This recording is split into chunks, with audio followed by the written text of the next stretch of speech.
Going back to the UCLA weekend a couple years back, you're sitting up at home and you're watching the game, and you see the first quarterback go down. Oh, okay, that's bad. Yeah. Then you see the second quarterback go down.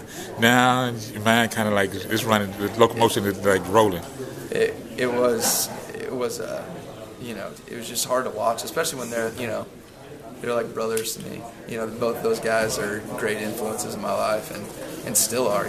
Still keep in touch with them every day and talk to them a lot. It was a hard deal to watch and see happen. But at the same time, it brought an opportunity to play and to do something. So that was exciting.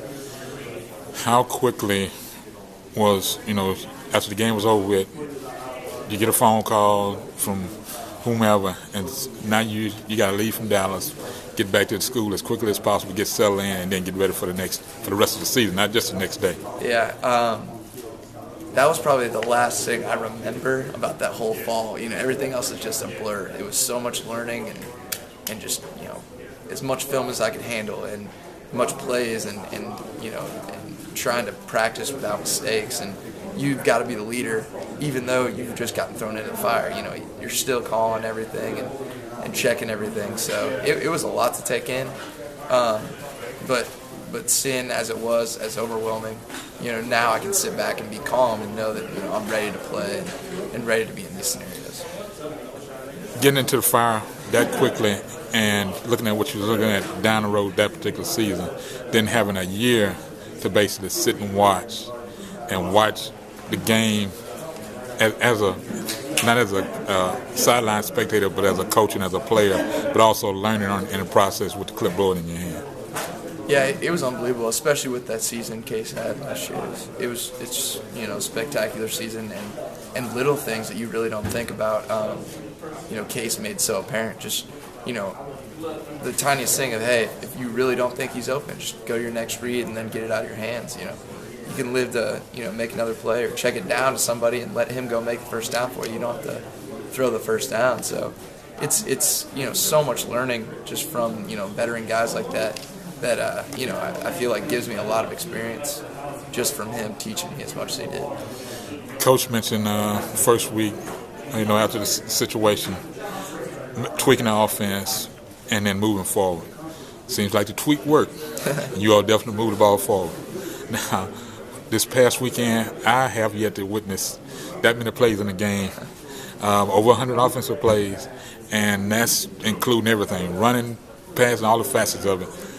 And then you're putting the ball up 77 times. That's a lot in one game, considering that everybody plays under the same rules and same regulations. Yeah. It was a lot of fun to play that. They say it's like playing two games in one. We had a fun time as an offense. Losing's not fun. But having, putting the team in an opportunity where, if we get that onside kick, everyone on the team could have said that we were going to go down and score. And everyone felt that kind of chemistry and camaraderie that, we were the only people that could stop ourselves. And we did. We stopped ourselves with turnovers and penalties, which have been a focal point this week and will continue to be a focal point. But it was a lot of fun to be a part of that. And it says a lot about our offense, overcoming adversity and making that happen. Have you ever been involved in a game on any level with that much offense going, dealing with that? Was that the first time? It was a lot of plays, I guess. I've never been a part of a team that, had that many plays in a game, obviously. But I've seen Case throw for a lot of yards, so the yards part doesn't surprise me, but the plays were pretty unbelievable.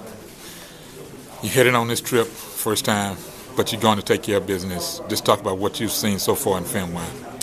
Yeah, they're going to stack up the box, probably going to play that cover 3 look and bring the guy off the edge. And we're excited to kind of see how they play us. We're going to throw the ball. We're going to get the ball in playmakers' hands, and we're going to see if they can make tackles in space. So it should be a lot of fun to see how they deal with that and have them run with our tempo.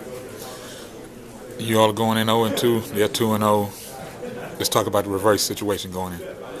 Yeah.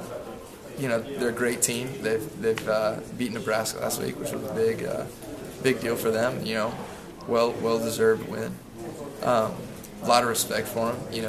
They played well. They're a great team.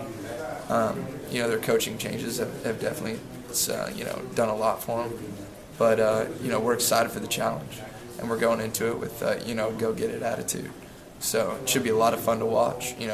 Should be a productive game, and it'll be a good time. All right, young man, introduce yourself and we'll close out. I'm David Piland with the University of Houston. He's the quarterback of the Cougars. This is Jerry Lee Willard Jr., King Size View College Sports Report.